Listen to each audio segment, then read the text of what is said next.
오늘은 어린이 주일을 맞이해서 이렇게 양육하라 하신 말씀으로 은혜를 나누고자 합니다. 우리나라의 통계청장을 지내고 IMF 국제통화기금의 이사를 지낸 바 있는 서울대 명예교수인 오종남 박사는 이 시대를 살아가고 있는 우리 기성세대를 향하여 샌드위치 시대다, 샌드위치 세대다, 낀 세대다, 그런 말을 했습니다. 왜냐하면 위로는 부모님을 돌봐드려야 하는 책임을 가졌고, 또한 아래로는 자녀들을 돌봐야 하는 의무를 가진 샌드위치 세대인데, 이분의 말이 이래요. 웃고 있어도 눈물이 나는 세대다 라는 표현을 했습니다. 기성세대가 웃고 있어도 눈물이 나는 이유는 의학의 발달로 연로하신, 장수하신 그런 시대이다 보니까 위로는 부모님이 계시는데 어떻게 잘 섬길 수 있을까 나름대로 고민도 하고, 또한 노력도 하지만은 한계가 있기 때문이고, 또 아래로는 우리 아이들하고는 세대 격차가 너무 많이 나서 정말 대화도 안 되고 소통이 안 될 때가 너무 많다는 겁니다. 이렇게 세대 차이가 나는 것은 둘째치고, 이 세상의 문화가 너무 빨리 스마트하게 바뀌어버리기 때문에 아이들은 너무 자연스럽게 핸드폰으로 그냥 주문하는데도 몇 초에 끝내는데, 우리는 한때는 엘리트라고 우리는 스스로 자부를 했는데, 식당에 가도 카페에 들어가도 주문을 하려고 해도 너무 복잡해요.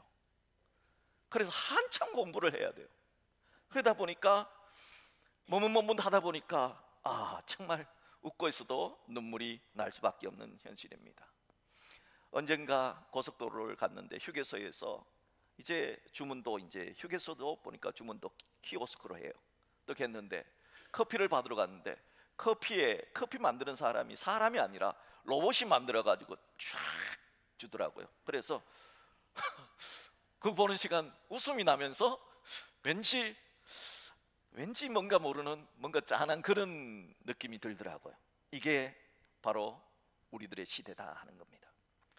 오늘 본문 말씀은 이런 시대일지라도, 이런 샌드위치 세대일지라도 부모된 기성세대가 다음 세대들에게 어떻게 양육해야 하는가 하는 것을 성경이 우리에게 말씀해 주신 내용입니다. 다시 한번 오늘 본문 에베소서 6장 4절을 합독하도록 하겠습니다.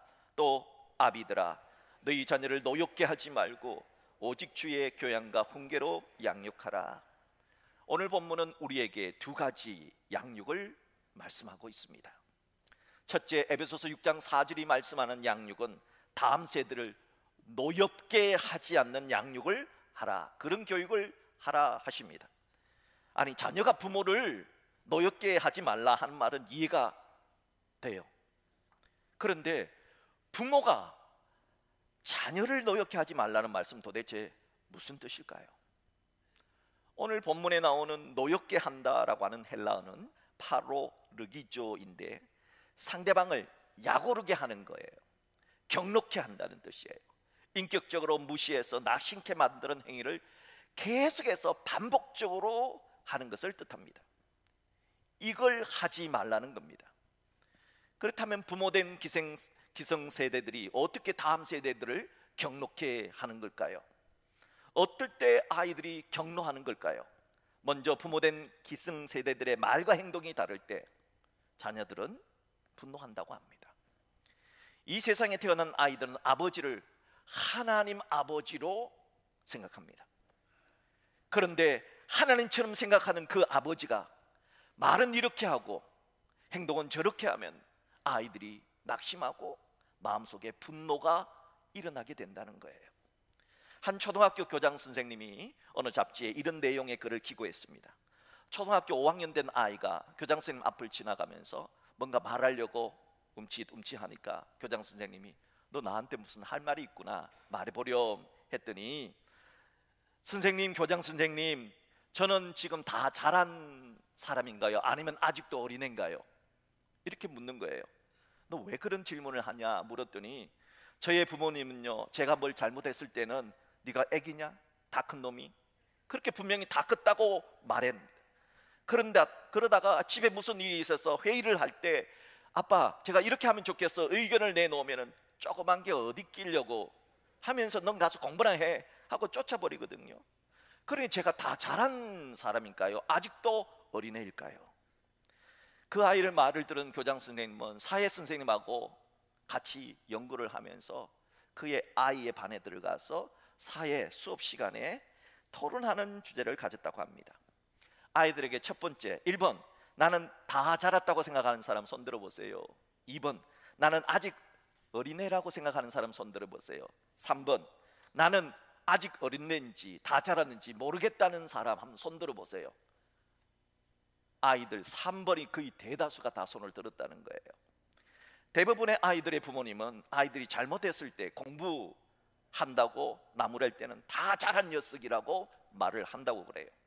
하지만 집안일 의논할 때는 저기 가라고 어디 조그만 게 하면서 덜 자란 어린애로 취급을 한다는 겁니다. 이러한 이중적인 부모님의 태도 때문에 어떤 아이들에게는 정체성의 혼란이 일어난다는 겁니다. 그래서 어떤 일을 대할 때 내가 다 컸으니까 내가 이 일을 해야 되겠지? 아닌가? 나는 아직 어린애니까 이건 부모님이 해야 되겠지? 하는 혼동을 느끼면서 자라나서도 이거는 부장님이 해야지, 이건 내가 해야 되는가? 하면서 가치관의 혼동을 자꾸 일으킨다는 거예요. 실제로 어떤 아이들은 남들이 보지 않을 때는 어른처럼 어둠의 말을 하고 나쁜 말을 하고 학폭을 비롯한 나쁜 행동을 하다가도 부모님이 나타난다든지 아는 사람이 있을 때는 정말 어린 양같이 착한 어린애로 돌변하는 가면을 쓰는 이중적인 아이가 되기도 한다는 겁니다. 여러분, 우리 자녀들이, 우리 다음 세대들이 이런 이중적인 가면을 쓰고 자라나기를 누가 원하겠습니까? 그러므로 오늘 주신 하나님의 말씀에 따라 부모된 우리 기성세대들은 우리가 말과 행동이 다르다면 고쳐야 하는 겁니다. 버려야 되는 것입니다. 부디 이제부터라도 말과 행동이 일치하는 삶을 살아내었으면 좋겠습니다. 여러분이 하나님의 말씀대로 은행 일치의 삶을 살아내는 우리 모두가 되어서 다음 세대들을 분노케 하지 않는 그런 양육을 할 수 있으면 좋겠습니다. 또한 자녀들이 어떤 때 분노를 하는가 조사를 했더니 다음 세대를 하나님의 소유로 보지 않고 내 소유, 부모의 소유로만 고집하는 그런 태도가 다음 세대들을 분노케 한다는 거예요. 부모 되신 여러분, 그리고 앞으로 부모 되실 성도 여러분, 여러분의 자녀는 여러분의 것이기 전에 하나님의 것입니다. 어떤 부모들은 내 배 아파서 내가 낳았으니 그 아이는 내 것이야 하는 생각으로 부모의 뜻만을 주장합니다. 그건 잘못입니다. 우리 자녀들은 우리의 자녀이기 전에 하나님의 자녀입니다. 과연 하나님의 뜻을 거부하고 부모의 뜻대로만 자녀를 양육하는 것이 올바른 양육이 될 수 있을까요? 성경은 그렇게 말하지 않습니다. 사무엘서에 나오는 엘리 제사장의 가문의 이야기가 성경에 쓰여져 있어요. 엘리 대제사장에게는 두 아들 홈니와 비느하스가 있었습니다. 그런데 이 엘리 대제사장의 두 아들 홈니와 비느하스는 행실이 매우 나빴습니다. 백성들이 하나님께 제물을 드리러 오면은 생고기를 날로 빼앗아 버렸습니다. 그래서 나는 삶은 고기 싫다고, 그러면서 나는 그 고기 달라고 하면서 빼앗아서 자신들의 이익을 챙겼습니다. 또한 성막에서 음란한 행동을 하였습니다. 그래서 하나님께서 엘리 제사장에게 그 아들들의 죄악을 경고했습니다. 하지만 엘리 제사장은 두 아들을 훈계하지 않습니다. 왜 그랬을까요? 엘리는 두 아들을 하나님의 자녀로 보지 않고 나의 자녀로만 봤기 때문입니다. 과연 그렇게 된 결과가 어떤 결과를 낳는가 보십시오. 결국 엘리의 두 아들들이 이제 블레셋과 이스라엘이 전쟁을 하게 되었을 때 하나님의 법궤를 가지고 전쟁터로 나아갑니다. 하나님의 법궤가 있으면 전쟁에서 이길 수 있을 것이라 착각했던 것입니다. 그런데 그 전쟁에서 블레셋에게 집니다. 그리고 하나님 법궤를 빼앗겨 버립니다. 그리고 두 아들은 전쟁터에서 전사를 당합니다. 이 소식을 들었던 엘리 대제사장은 충격을 받고 그 자리에서 넘어져서 아마 뇌출혈일 가능성이 많을 것 같습니다. 적사합니다. 그리고 그의 임신한 아내들은 그 소식을 듣고 역시 죽임을 당하게 됩니다. 이렇게 하면서 엘리 가문은 성두리째 멸망의 가문이 되고 만 것입니다. 성경은 왜 이 엘리 가문의 이야기를 성경에 기록해 놓았을까요? 우리에게 반면교사 삼으라고 기록해 놓은 겁니다. 사랑하는 성도 여러분, 자녀들도 자기가 잘못했을 때 부모님이 그에 합당하게 징벌을 하는 것은 달게 받아요. 하지만 자기가 잘못을 했음에도 징계하지 않을 때, 또한 반대로 나는 요 정도 이렇게 잘못했는데 부모님이 감정을 가지고 이만큼 과다한 징계를 하게 되면 그때 자녀들은 이거는 잘못됐다 하면서 마음속에 분노, 복수심이 생겨난다는 겁니다. 그래서 미국 세들백 교회의 리워렌 목사는 자녀 교육에 대해서 이런 말을 했습니다. 자녀를 당신의 분신으로 만들지 마십시오. 이 세상엔 당신 같은 사람이 하나면 족합니다. 이 세상에 필요한 것은 각각 다른 개인들입니다. 자녀들은 부모님의 한을 풀어주는 부모님의 소유가 절대 아닙니다. 자녀들은 하나님께서 각자에게 주신 재능, 달란트가 있습니다. 달란트 없이 이 세상에 태어나는 아이는 그 누구도 없습니다. 하나님은 그 달란트를 아이들에게 주셨고, 부모님은 그 달란트를 잘 개발해서 하나님의 뜻을 따라 살 수 있도록 그 아이를 양육해야 될 책임을 우리 부모에게 주셨습니다. 그런데 그런 자녀를 하나님이 주신 선물이 아니라고 자꾸만 자기 소유로만 여기고 하나님이 주신 달란트를 무시하고 자꾸 자기의 뜻대로 내가 이렇게 하고 싶었으면, 내가 이 대학을 가고 싶었는데 못 갔으니 네가 대신 가달라고, 네가 꼭 이런 직장을 다녔으면 좋겠다고 윽박지르게 되면 아이들의 마음속에 분노와 경로가 생긴다 하는 것입니다. 그런 교육을 하지 말라고 하십니다. 그렇다면 하나님이 왜 우리를 그 아이들의 부모로 선택했을까요? 왜 우리들은 다음 세대보다 앞서서 이 시간 기성세대로 존재하게 했을까요? 그 이유는 우리를 통해 하나님을 알라고요. 그 이유는 우리를 통해 하나님의 사랑이 어떤 것을 경험하라고요. 부모님을 통해서 하나님의 사랑이 이렇다는 것을 경험하도록 우리를 통해 하나님 주신 달란트를 개발하고 이 시대의 축복의 통로가 되게 하려고 우리 가문에 그런 자녀들을, 다음 세대들을 주셨다 하는 겁니다. 바라기는 우리 가문의 자손들과 우리의 다음 세대들이 우리들 때문에 하나님이 알게 되기를, 우리를 때문에 하나님의 사랑을 체험하게 되기를, 우리들 때문에 하나님 주신 달란트대로 쓰임받아 축복의 통로가 될 수 있기를 주의 이름으로 축복합니다. 이것이 에베소서 6장 4절이 말씀하시는 다음 세대를 노엽게 하지 않는 교육 방법입니다. 또한 둘째로 에베소서 6장 4절이 말한 양육은 오직 주의 교양과 훈계로 하는 양육입니다. 에베소서 6장 4절은 이렇게 말씀합니다. 오직 주의 교양과 훈계로 양육하라. 주의 교양이란 행동을 통해서 하는 교육, 양육을 뜻하며, 주의 훈계라고 하는 것은 말을 통해서 하는 양육을 뜻합니다. 한마디로 부모의 행동과 말로 보여주는 교육을 하라는 겁니다. 기성세대들은 반드시 다음 세대에게 보여주고 말해주는 것으로 양육하라 하는 겁니다. 부모인 기성세대는 일어날 때, 주무실 때, 특별히 식사할 때 기도를 하면서 기도하는 것을 보여주어야 합니다. 여러분, 보통 우리가 아이들과 같이 자지를 않잖아요. 그래, 일어날 때, 잠잘 때는 엄마가 기도하는지 몰라요. 그럼 그거 알 수 있는 방법이 뭐예요? 밥 먹을 때예요. 여러분, 밥 먹을 때 아이들 앞에서 열심히 기도하세요. 그러면은 야, 우리 엄마 아빠가 짝퉁이 아니네. 그래도 엄마 아빠가 하나님을 믿네. 그런데 밥 먹을 때 그냥 허겁지겁 밥 먹고 나니까 오늘 잊어버렸네 기도. 이렇게 하면 에이구, 우리 엄마 우리 아빠 짝퉁이네. 속으로 다 알아요. 기도하는 부모가 기도를 가르쳐 줄 수 있다는 거예요. 부모인 기성세대는 난 이 생에서 제일 잘한 일이 뭐냐, 예수 믿고 하나님의 자녀 된 거야. 이걸 알 수 있도록 행동으로, 말로 해야 합니다. 난 지금 죽어도 천국 갈 수 있다는 그런 구원의 확신을 보여주고 말해줌으로써 구원의 문제를 가르쳐 주어야 합니다. 아이들은 본대로 들은 대로만 자라나는 겁니다.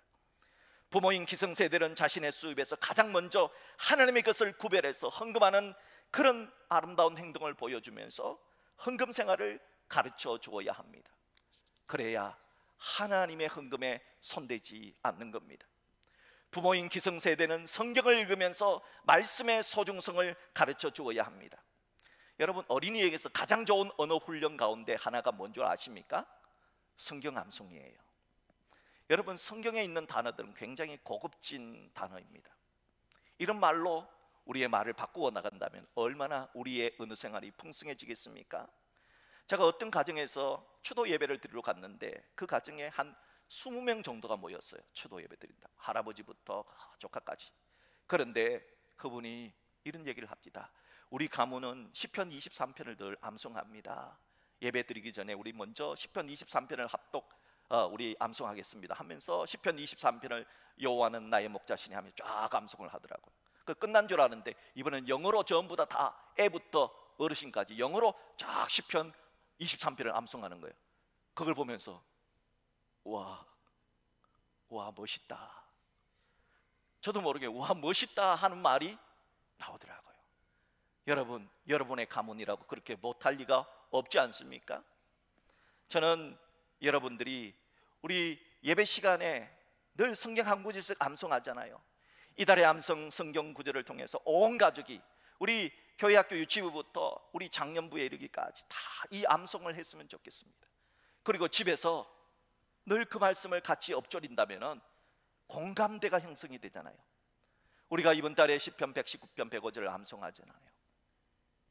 우리가 이 말씀을 암송하면서 그래, 하나님의 말씀은 내 발의 등이고 내 길의 빛이 돼. 서로 같이 이야기를 나누면 우리 아이들과 소통이 되거든요. 이것이 중요합니다. 사랑하는 성도 여러분, 이렇게 부모인 기성세대가 먼저 행동과 말로 본을 보여주면서 하는 양육, 이것이 에베소서 6장 4절이 하라고 하신 양육입니다. 세계 제1의 도시는 뉴욕입니다. 미국의 뉴욕 허드슨 강변에 정말 멋진 교회가 하나 있습니다. 미국에서 가장 높은 무려 119m의 첨탑을 자랑하는 고딕 양식의 교회가 있습니다. 이 교회는 마틴 루터 킹 목사가 그리고 넬슨 만델라 대통령이 연설했던 역사적인 장소입니다. 이 교회의 이름은 리버사이드 처치입니다. 이 리버사이드 처치는 한 사람이 자신의 사랑하는 어머니를 추모하기 위해서 60년 동안 건축하여서 하나님께 바친 아름다운 교회입니다. 이 사람은 리버사이드 처치 외에도 무려 4,928개의 교회를 지어서 하나님께 바쳤습니다. 또한 이 사람은 시카고 대학을 비롯해서 수많은 명문 12개의 종합대학을 세웠고 또한 12개의 단과대학과 의학연구소를 후원했습니다. 그 사람은 우리가 잘 아는 미국의 서구 재벌이자 사업가인, 오늘까지도 미국의 기부를 선도한 록펠러 재단의 설립자 존 록펠러입니다. 여러분, 아무리 세계적인 부자지만은 어떻게 록펠러가 5,000개의 교회를 봉헌했으며 그 많은 대학과 연구소와 병원을 후원하고 사회 곳곳에 기부를 할 수 있었을까요? 록펠러가 86살 때 어떤 기자가 록펠러에게 와서 너무 궁금하다고 제발 그 이유를 좀 말해달라고 그렇게 물었습니다. 그때 록펠러는 나의 어머니가 가르쳐준 신앙 때문이라 말했습니다. 과연 록펠러의 어머니는 어린 록펠러에게 어떤 신앙을 보여주고 가르쳐 주었을까요? 록펠러가 어렸을 때부터 4가지 신앙 훈련을 보여주고 가르쳐 주었습니다. 그 첫째는, 록펠러 어머니는 교회에 예배 드릴 때는 항상 맨 앞자리에 와서 예배 드려야 한다 하는 가르침을 직접 보여주고 가르쳐 주었습니다. 왜 그랬을까요? 앞자리는 사람이 아니라 오직 하나님께만 집중하는 자리이기 때문입니다. 앞자리는 다른 사람에게 모범이 되어야 하는 자리입니다. 앞에서 꾸벅꾸벅 졸 수가 없거든요. 그래서 다른 사람에게 모범이 되는 자리입니다.